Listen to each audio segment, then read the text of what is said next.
let's get the ball rolling as we introduce the maker of this magnificent franchise. Ladies and gentlemen, please welcome, kinikilig pa rin ako, the one and only Miss Maxine Gigi. Hello. Hi. Hi, Robbie. Long time no Hi, see. everyone. Yeah, long time no see. Okay, quick Kumusta? Max. How are you feeling right now? Sobrang kabado pero sobrang excited din. Kasi yung The Making sobrang ganda. Doon pa lang. I know we have been talking about this before, or we talked about this during our vlogs, and now ito na siya. Ang dami mga katanungan patungkol sa He's Into Her. So later on, we'll be asking those questions. Okay?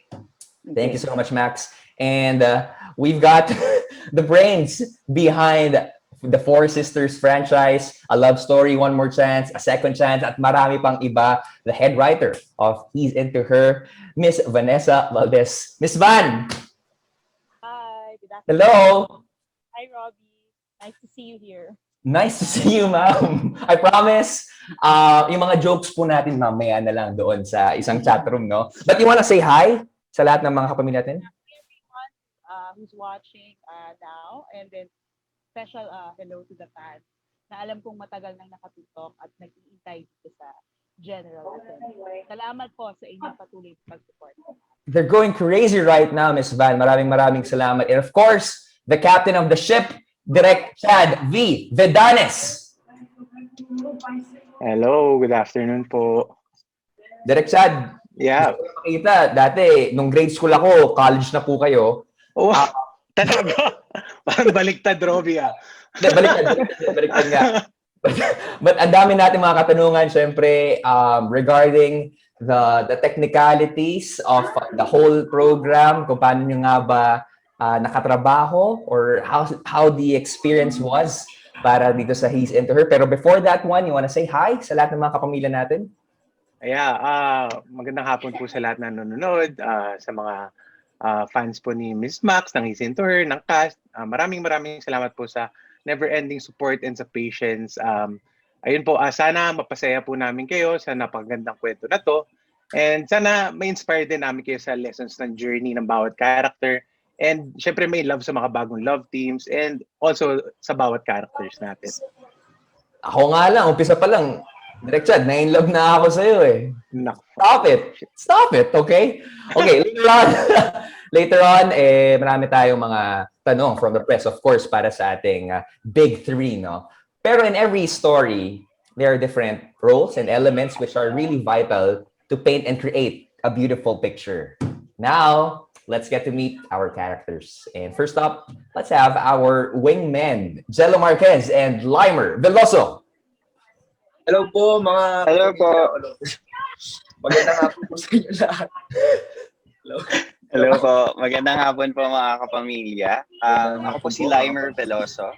Ayan, ang gaganap na Gavin Migs Agriba. Miko. Hi. At ako naman po si Jello Marquez. Ako po ang gaganap bilang Lord. Ayan. Alright. Jello, parang nakapundar ka ng matindi dito sa He's Into Her, ha? Grabe yung gold mo dito, ha? Okay, let's talk about that one later. And syempre makasama rin natin yung quote-unquote the mean girls of this university, Ashley Del Mundo, Dalia Varde, Sophie Reyes, and Melissa Jimenez.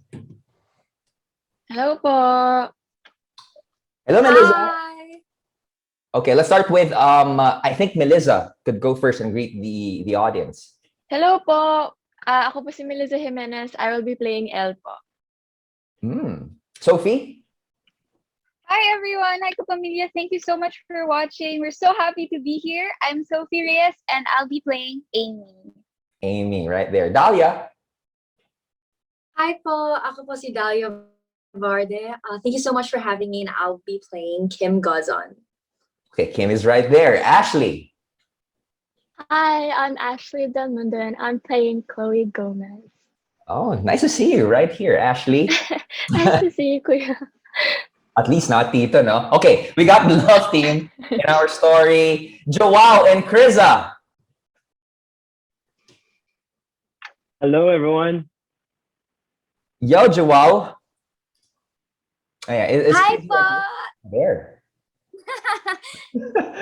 Okay, ito na naman gagawin natin. Kakapit na naman tayo sa ating mga upuan.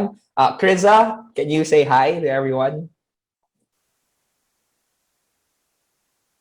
No problem, no problem. Of course, we're so happy. And this is actually the beauty of virtual press cons these days, no? Kasama yan. Okay, marami tayong tanong. Joel, I love your jacket, ha? Paarbor Thank you. Thank you, Kuya Robbie. Kuya Robbie, salamat. And si Kriza, happy birthday to you.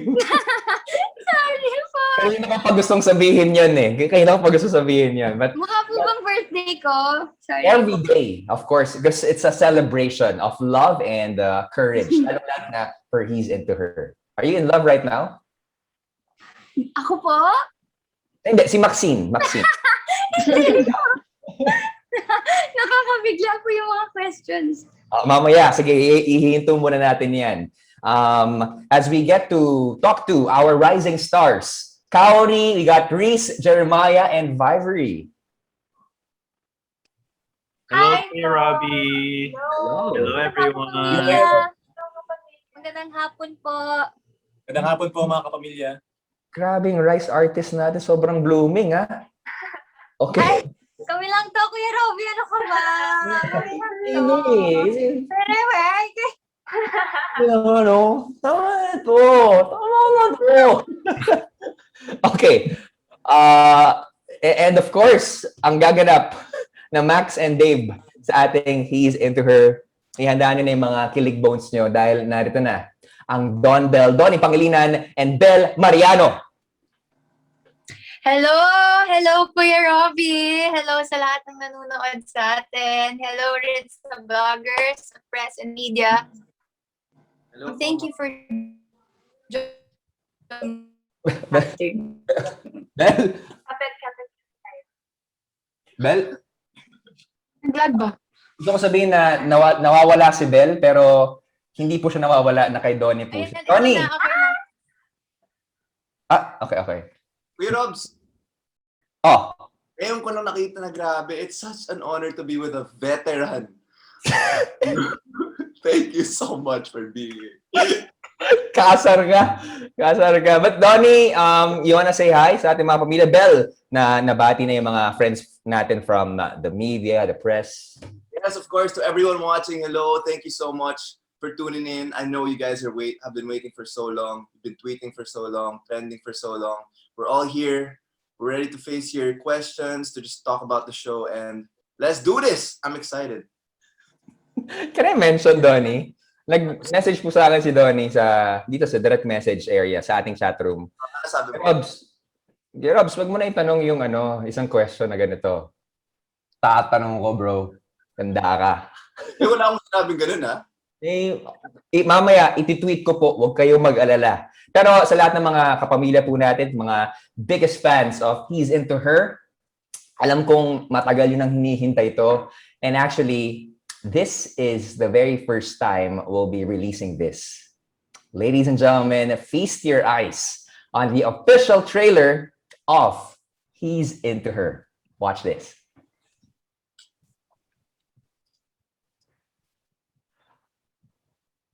Sobrang ganda.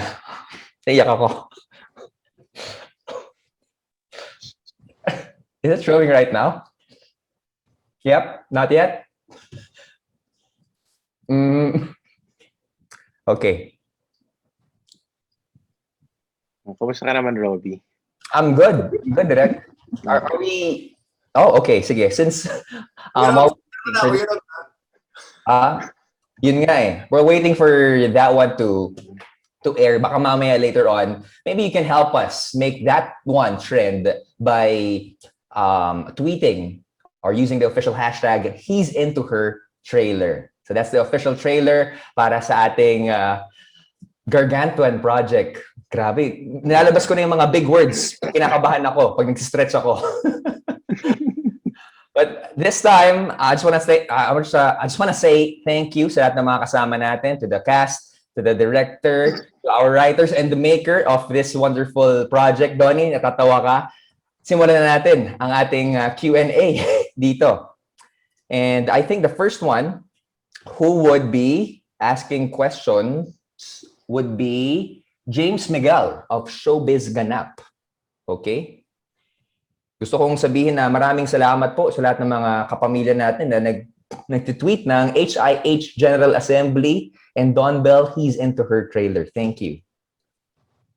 Hi po, good afternoon. Hi, James Miguel. Okay, just a quick reminder to all of our kapamilya, sa ating mga friends dito sa media.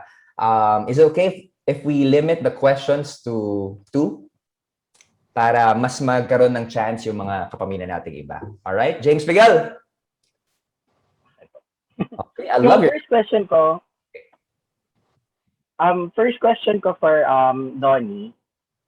Ano yung first impression right now? Please use the official hashtag he's into her trailer. And yan naman ay ilalabas po natin sa official social media accounts ng ABS-CBN Star Cinema.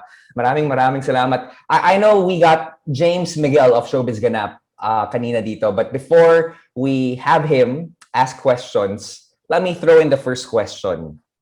After seeing that magnificent trailer, si Direk Chad natutuwa na eh. And this question will be directed para kay Don Belle mismo. Donny and Belle, you know, lots of people have been saying because of this project, bagay kayong dalawa, ang ganda ng chemistry nyo, nakaka-inlove kayong dalawa. But I want to ask you guys, and I want it to come from you. Sa tingin nyo ba, kayong dalawa, bagay para sa isa't isa? Grabe naman yung tanong na yun, Kuya Robby. Donny, ikaw muna. Donny, ikaw muna. Ikaw lalaki. Good afternoon, pamilya. Thank you for joining us today. Ano yung tanong ulit? Sorry, Chappy. Anong chubby? Narinig mo yan. Narinig ng lahat yan. Oo naman. Oh, Belle, ikaw naman. But sweet, a resounding yes. Wala nang explanation. Oo naman yung sagot. Okay. I will accept that one. Belle. Oo naman. Gaya-gaya lang eh. Oh. Eh baka kasi naman, yun naman ang nararamdaman dito sa isa't isa. Mamaya na kayo mga kilig questions. James Miguel of Showbiz Ganap, let's have you in our media launch. Hello po, sorry. Yung first question ko kay Donny, ano yung first impression mo with Belle and yung na-discover mo during the lock-in taping? My first impression with Belle, siguro na shy siya. That she needs some time to come out of her shell if she's gonna like open herself up to people. And I think I saw that more sa lock-in kasi sa una syempre hindi naman kami close bilang magkakatrabaho. Like we didn't really have any work na major besides He's Into Her and like a small project before. But you know, through time I saw that very pala siya, energetic din. May ibang side to Belle na outgoing and very easy to work with. Yeah, I would say. And for Belle naman, ganun din. Ano naman yung first impression mo with Donny and ano yung na-discover mo during the lock-in taping? Yes, kay Donny naman, nung una natatakot akong lumapit sa kanya kasi feeling ko baka hindi ko siya makausap, ganyan. Pero sobrang opposite, sobrang approachable niya and he's super nice. And ang nalaman ko naman sa kanya during shoot, like what he said to me, it takes time for him to open up rin. Naging madali ba like working with each other? Siyempre parang first project niyo to together eh. Nung una, medyo may awkwardness, 'di ba, Donny? Hindi pa tayo nag-usap masyado noon, but nung nagkaroon na kami ng lock-ins, tapos nung nag-third lock-in na kami, doon na talaga sobrang easy to work, not just with him but with the whole cast. Yeah, I agree. I feel sorry. No, sige, go. I feel like sa start, even for me, I'm naturally kasi an introvert. Well, I slowly went to the extrovert spectrum like these past years. But when I grew up, I was really an introvert. So I don't really, talk to people that much if I don't know them. And I feel like, ayun nga, may pagka-awkwardness, shyness sa start, pero hindi masyado. It just took, a couple of shooting days for us to get used to working with each other, for the chemistry to get better. And I feel like mas naging effective yung lock-in kasi, I think mas nag-open up kami, mas naging close kami. And yeah, we just embraced our characters as well. We just really focused on playing or portraying our characters and just giving the viewers, our best. Ayun lang. Thank you so much, Donny and Belle. Thank And you Robbie, so thank you. Thank you, James Miguel. Kompletong-kompleto, showbiz ganap. Okay, before we go to Miss Kate Adahar of Random Republica, I miss you so much. Grabe, no? I have a question lang kay Miss Maxine Gigi. Okay. Kumusta ka na? Siyempre na miss Okay lang. Miss Max, when Yes. when ABS-CBN approached you na gusto namin makuha yung content na to, ano bang naramdaman mo? It's one of the best novels out there. Of course, sobrang saya ko agad. Kasi dream talaga ng kahit na sinong writer yun eh. Yung maipalabas yung story mo, ganyan. Although, naging kabado rin ako kasi syempre, nandyan talaga yung naiiba yung story. Iba kasi yung pakiramdam kapag nagsulat ka ng story na minahal mo talaga siya ng buo. Parang yung pinaka-least na papayagan mo mangyari is yung mabago yung story. So, katulad nung nasabi ko before, ang naging advantage ko lang nga is na paliwanagan ako before ko tanggapin yung kontrata, before ko i-sign, napaliwanagan ako ni Star Cinema. So, ayun, kahit papaano nabawasan yung kaba ko. Tapos sa nakita ko ngayon, sa trailer pa lang, sinong kakabahan, di ba? Sobrang happy ko talaga. With the music coming from BGYO pa. So, Yes, of course, no? Tindi. On that note, I want to ask Miss Van. Miss Van, kasi most of the people, kasama na ako doon, have read the book. How faithful is the story in the book kumpara doon sa mapapanood natin sa I Want TFC tsaka sa mga different platforms ng ABS-CBN? As si Maxine explained kanina, no, there are some things that are in the book that we cannot really put on screen, no? Kasi ibang, ano yun Robbie, ibang medium. Di ba sa book kasi, ang pinapasok mo, yung mind ng character, di ba? So, hindi ganun ka-visual minsan kapag feelings lang ang pinag-uusapan. Na usually, yun naman ang nangyari sa book, feelings ang naririnig mo. So, sa film, sa TV, kailangan mo makita action. So, kailangan mo visuals. So, we picked parang certain parts of the story that would work with best visually. But then, another thing pa kasi sa film, yung characters kasi need, film and TV, no, the characters need to be very sympathetic, no, na para mahalin sila ng audience. Hindi lang dapat kasi yung characters ang nagmamahalan sa isa't isa. Kailangan mahal din sila ng audience. So there were some things that we needed to tweak to make the story more palatable for the audience, more understandable for the audience. And I am very, very thankful for the generosity that Maxine has extended to us, no? Because not every author will be as gracious and as generous as she has been na papalitan yung trabaho mo. I mean, writer din ako. So, pag nakikita ko rin na yung trabaho ko na papalitan, di ba? Minsan may feeling ka rin na bakit pinalitan yun, no? But if you trust the people that you work with, if you trust your director, if you trust the creatives, no, that they will stay true to the essence of the story, no, may execute yon in a way that might even surprise them. I always say that the book is one experience of the story. The TV series will be another experience of the story. Yun siya, Robbie, if that answers your question. Parang ang tagal pa bago mag-May 28. Gusto ko na mapanood tuloy. Kami rin, gusto na namin mapanood. Sabay-sabay tayo, no? Before we get to our next friend from the media, Direk Chad. Yes, Robbie.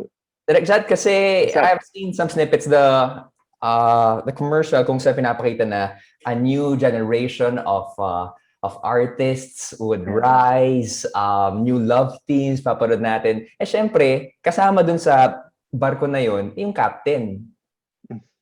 Yung pressure ba, or gaano kalaki yung pressure ngayon na you would be like the next go-to director? Meron bang ganon? Yeah, oo, sobrang laki ng pressure eh.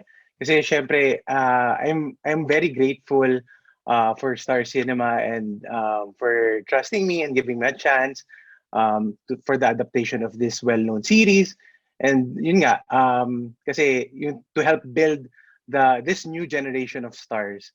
So yeah, yung pressure talaga hindi siya mawawala eh. And like I always say, yun nga, yung kaba, yung pressure, yeah, even to them in the set, I always say to them, okay lang yan, natural yan. Matakot kapag hindi ka kinakabahan pag walang pressure. 'Di ba? Doon ka magsimula magtanong. So yun, kasi like, yun nga, I believe na if you're nervous or pressured, it only means that you're passionate sa ginagawa mo. So yun, parang, hindi ko talaga maalis yung pressure. Pero syempre, we don't forget to always have fun with it pa rin. Parang to rechannel your pressure into something Yes. very creative. At yun nga yung nakita natin, yung produkto ng He's Into Her, no? And now, I'm not sure kung mapipressure kayo sa susunod na mga tanong ni Kate Adhar. Kate? Hi, good afternoon. Hello. My first question is for Direct Chad. Ano yung mga nakita mong strengths ni na Belle and Donny as actors? Siguro yung pinaka-strength nila for me is yung dedication nila and their interest, their passion towards, kasi kumbaga, they always ask me in depth of their characters. Parang they read between the lines. Hindi siya yung bastang memorize ng script and So parang yun nga, yung passion and dedication nila sa art nila. And